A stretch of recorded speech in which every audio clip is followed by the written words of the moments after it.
वक्त से लड़कर जो नसीब बदल दे, इंसान वही जो अपनी तकदीर बदल दे। कल क्या होगा कभी मत सोचो, क्या पता कल वक्त खुद अपनी तस्वीर बदल दे। नमस्कार साथियों, मैं आपके अपने YouTube channel PM for powerful motivations में आपका स्वागत करता हूँ। आज मैं बात करने जा रहा हूँ एक ऐसे व्यक्ति के बारे में जिसने उद्योग जगत में अपना नाम बनाकर पूरी दुनिया में भारत का नाम रोशन किया। जी हाँ दोस्तों, आप बिल्कुल सही समझे। मैं बात कर रहा हूँ रिलायंस इंडस्ट्री के फाउंडर और भारत के महान बिजनेसमैन धीरू भाई अंबानी के बारे में। कैसे गरीब परिवार में जन्मा मामूली लड़का जिसके परिवार का दूर दूर तक बिजनेस से कोई वास्ता नहीं था, फिर भी अपने मेहनत और काबिलियत के दम पर भारत का सबसे अमीर व्यक्ति बना। और कैसे उन्होंने ये सफलता हासिल की, जानेंगे पूरी कहानी इस वीडियो में।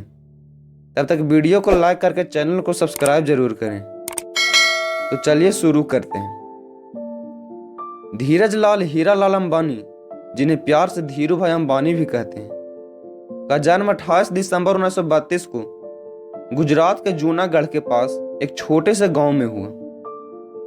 इनके पिता हीराचंद गोवर्धन भाई अंबानी एक साधारण टीचर थे और उनकी मां जमुना बेन एक हाउसवाइफ। घर की आर्थिक स्थिति खराब होने की वजह से इनको अपनी हाई स्कूल की पढ़ाई बीच में ही छोड़नी पड़ी और अपने घर चलाने के लिए अपने पिता के साथ भजिया बेचने जैसे कुछ कामों में साथ देना पड़ा। जरा ध्यान दीजिएगा कैसे शुरू होता है जीरो से करोड़पति बनने तक का सफर। धीरू भाई अंबानी ने अपने घर की आर्थिक स्थिति को देखते हुए पहले फल और नाश्ता बेचने का काम शुरू किया, लेकिन बाद में इसे छोड़कर धार्मिक और पर्यटक स्थलों पर पकौड़े बेचने का काम शुरू किया। लेकिन यह काम आने जाने वाले टूरिस्ट पर डिपेंड करता था, जो कि साल में थोड़े समय के लिए ही चलता था। बाद में उन्होंने अपने यह काम भी बंद कर दिया और अपने बड़े भाई राम जी की मदद से यमन चले गए, जहां वे एक सेल कंपनी के पेट्रोल पंप पर काम करना शुरू किया। और तकरीबन 2 सालों तक नौकरी करने के बाद वे अपनी मेहनत, लगन और योग्यता से मैनेजर के पद तक पहुंच गए। ऐसा कहा जाता है कि उस समय धीरू भाई हमेशा बिजनेस करने का मौका तलाशते रहते। बताया जाता है कि पेट्रोल पंप पर जब वह 300 रुपये प्रति माह पे काम करते थे, उस दौरान काम करने वाले कर्मचारियों को चाय केवल 25 पैसे में ही मिलती थी। लेकिन धीरू भाई वो चाय न खरीदकर बड़े रेस्टोरेंट में 1 रुपये के चाय पिया करते थे। वो ऐसा इसलिए करते थे ताकि उस रेस्टोरेंट में आने वाले बड़े बड़े बिजनेसमैन की बातें सुन सकें और बिजनेस की बारीकियों को सीख सकें। ये होता है संपूर्ण समर्पण। बस जो एक बार बनने का ठान लिया, उसे पूरा करने के लिए अपना सर्व कुछ दे दो, अपना तन मन धन सब कुछ दे दो। बहरहाल जब वो यमन में नौकरी कर रहे थे, उसी समय यमन की आज़ादी के लिए आंदोलन की शुरुआत हो गई और हालात इतने खराब हो गए कि धीरू भाई को वापस इंडिया आना पड़ा और उन्होंने इंडिया में ही अपना बिजनेस करने का फैसला किया।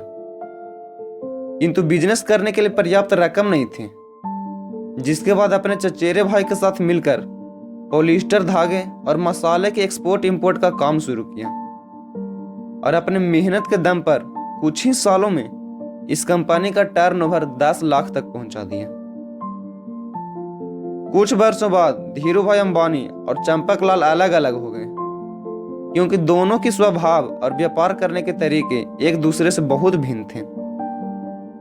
इसके बावजूद भी धीरू भाई ने पीछे मुड़कर नहीं देखा और आगे चलकर उन्होंने रिलायंस इंडस्ट्री लिमिटेड की स्थापना की।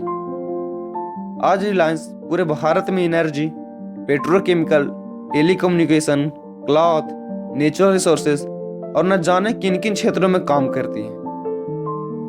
बहरहाल 6 जुलाई 2002 को वो हम सबको छोड़कर चले गए, किंतु उनके द्वारा किए गए काम और प्रयास सदा हमारे बीच रहेगा। उन्होंने अपनी सफलता से हमें यह बता दिया कि सभी का जीवन संघर्ष से भरा पड़ा है। अपने लक्ष्य के प्रति अडिग रहो और कभी उम्मीद न छोड़ें, सफलता अपने आप मिलेगी। आज मैं आपसे पूछना चाहता हूँ, कि क्या आप अपने परिवार का फर्स्ट बिलीनियर देखते हो? क्या आप में भी ये जुनून है? यदि हाँ, तो लग जाओ अपने उस सपने को पूरा करने में, और तब तक लगे रहो जब तक तुम इस मुकाम को हासिल न कर लो। यदि वीडियो पसंद आई हो तो इसे लाइक करें और दोस्तों के साथ शेयर जरूर करें, ताकि वो भी इससे कुछ सीख सकें। और चैनल को सब्सक्राइब करके बेल आइकन जरूर दबा लें, ताकि आने वाली और भी ऐसी वीडियो सबसे पहले आप तक पहुंचे। आगे किन के बारे में जानना चाहते हैं, कमेंट बॉक्स में जरूर लिखें। अपने से ज़्यादा सक्सेसफुल लोगों का रिस्पेक्ट और काम को सपोर्ट करें। तब तक के लिए जय हिंद।